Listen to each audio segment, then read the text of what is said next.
Form ছাপিয়ে verification করে আমরা উপযুক্ত প্রাপকদেরকে চিহ্নিত করছি। কারণ বিগত সরকারের যে লক্ষ্মী ভান্ডার প্রকল্প, এই প্রকল্পে ব্যাপক দুর্নীতি হয়েছে। মুর্শিদাবাদ জেলার জঙ্গিপুর ব্লকে সেখানে প্রায় 4-4.5 হাজার পুরুষরা লক্ষ্মীর ভান্ডারের টাকা তুলে নিয়ে চলে গেছে। কৃষ্ণনগর 2 নম্বর ব্লকে নদিয়া জেলায় একটা অঞ্চলে 173 জন পুরুষ লক্ষ্মীর ভান্ডারের টাকা তুলেছে। আমাদের মঞ্চে ডিজিপি আছেন, তিনি তার পুলিশ সিআইডি তদন্ত করছে। একটা বড় র্যাকেট আমাদের মা বোন দিদিদের হকের অর্থ, সরকারি অর্থ লুট করেছে। তাই আমরা পরিচ্ছন্নতার সঙ্গে ফর্ম ফিল আপের মাধ্যমে আমরা আপনাদের দিতে চাই।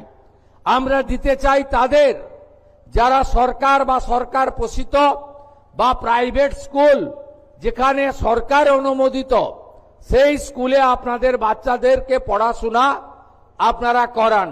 সেক্ষেত্রে বেসরকারি প্রাইভেট স্কুলেও আমরা দেব যারা কেন্দ্রীয় বা রাজ্য বোর্ডের অনুমোদন পেয়েছে। কিন্তু আমরা এমন কোন জায়গায় দেব না যেখানে ধর্মীয় শিক্ষা দেওয়া হয়, যেখানে ভারত বিরোধী কথা শেখানো হয়। সেখানে যারা পড়াশোনা করেন তাদের পড়াশোনাটা আমাদের মূল স্ট্রিম এডুকেশন, মূল ধারার শিক্ষার মধ্যে পড়ে না, আমরা তাদেরকে দেব না। যারা ভারত সরকারের, রাজ্য সরকারের বিভিন্ন ভ্যাকসিনেশন কর্মসূচিতে অংশগ্রহণ করেন না, ভ্যাকসিনেশন যখন হয় বলে এই টিকা আমার বাচ্চাকে লাগাবো না, এটা জন্ম নিয়ন্ত্রণের টিকা, তাই আমরা তাদেরকেও দেব না। তাই আপনারা সহযোগিতা করুন। ইতিমধ্যে জুন মাসে 3 তারিখে 28 লক্ষ মা বোন দিদির অ্যাকাউন্টে 3000 টাকা করে ঢুকে গেছে।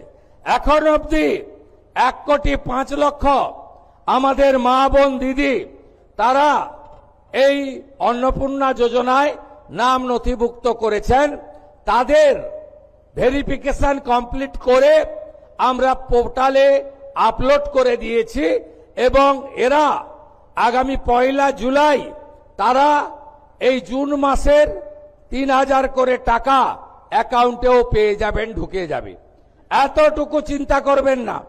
এখনো যারা বাকি আছেন জনকল্যাণ শিবিরে আপনারা ফর্ম ফিল আপ করুন, আধিকারিকরা সাহায্য করবে এবং আমরা প্রয়োজন হলে আমাদের বাড়ি বাড়ি গিয়ে সেই সহযোগিতা আপনাদেরকে করব।